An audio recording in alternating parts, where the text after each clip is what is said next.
Well, I'm up at Government House, and it's a very suave situation. We're here. Absolutely. T and Vicky's with the Governor coming up. Oh, yes. Harry Owens, who's back from Burundi. And Yes. I just wanted to quickly chat to you, because we did one before you went. Correct, yeah. Tell me how it went.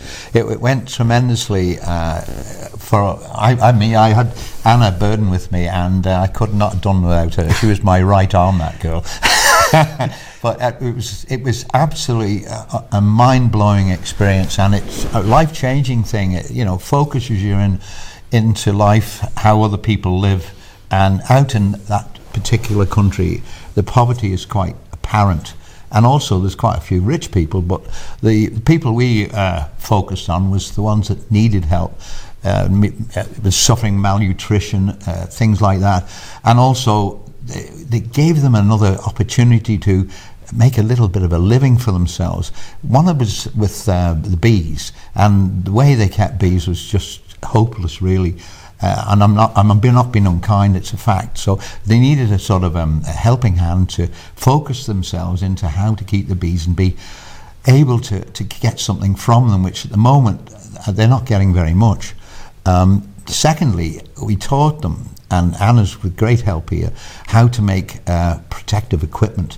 For instance, veils and clothing that they'd be able to wear so they could get to the bees without being badly stung, and literally work at them, because at the moment the women weren't able to go in because they didn't have the gear to wear, but they had to get men to go in and do it for them. And our focus was to get the ladies to be able to make something of it for themselves, feed their families, give them something extra in life, and that was the focus in that. So the prime thing was to show them how to get out of the hole they were in with the bees. Mm-hmm. Secondly was to show them how to make equipment, and i.e. Veils and clothing to protective.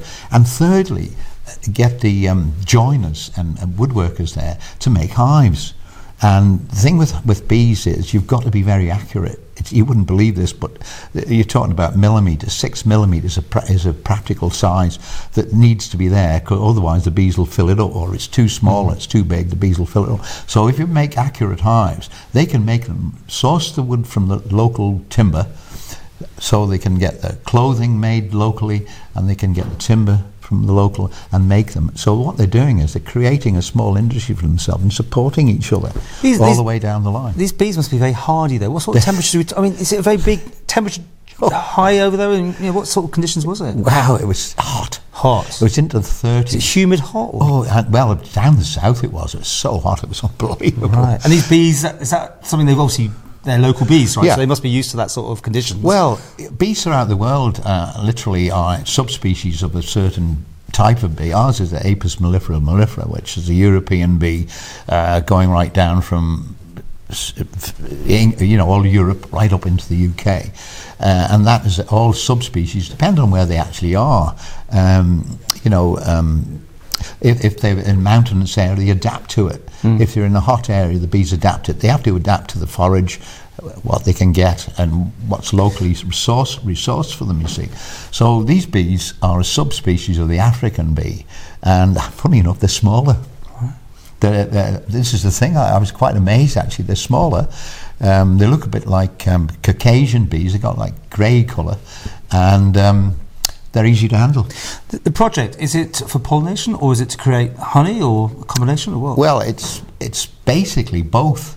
They grow coffee, which our government has been very helpful with them. Fair trade. Oh gosh, yeah. The Manx government I thought very highly of over there, but I might say that. Right. In their aid, they've done very well. They've actually been helping them for the last maybe over 3 years, and it is showing signs now of what help is improving their lot. The coffee growers, they make their own coffee. The Burundian coffee is absolutely superb. It really is. I can vouch for that. And they actually pollinate the coffee. They're like a shrub about 6 foot high. Have flowers on it. The bees pollinate that. They also have other crops. They're actually going to go into sunflowers out there, which is going to be promoted by Christian Aid. So that's another crop that the bees will pollinate. And there's all sorts. I mean, there's also, funny enough, I saw these palm trees. And I thought, like date palms, and they're not. They're oil palms, palm oil. Yeah. And that's in the south, and they'll pollinate them. And they're like a fig-shaped thing. The actual fruit which they get the oil out of, but then you have a cluster of flowers before that which the bees will pollinate. And all the crops, I mean, there was runner beans just starting to sprout there when I was there. So much you went as a charity thing. Was that Christian Aid you went with? Is it? I was promoted, I was asked by Christian Aid to go out. Louise Whiteleg was the person that got me. She was very keen, because you weren't meant to go last year and all that sort of thing. Correct. Just to finish with, what have you left them with? Where are you up to? What differences have you made to them? Right, okay. What I've left with them is that some knowledge on how the modern beekeeping should be done. I've literally sent them information how to make foundation wax, the process, how to do that. I showed them in various ways how to look after the bees. Make them sustainable, the whole thing. Yes. At the moment, it's not. So basically, what I've set out, and I did lectures, daily lectures to a great number of them in both the north and the south of the country. And I did actually PowerPoint lectures. So basically, they'd see the picture, then I'd fill it in. But they didn't understand me. I had a superb translator, Desiree, his name. He's a lecturer in English at the university in Burundi. Junjibara, I can never spit that name out. And he was brilliant. So what we did was, they've achieved this. They've found out why the bees won't go into the hives they were given 3.5 years ago, and I've set that in motion now, how to get them populated, i.e. by putting wax foundation in.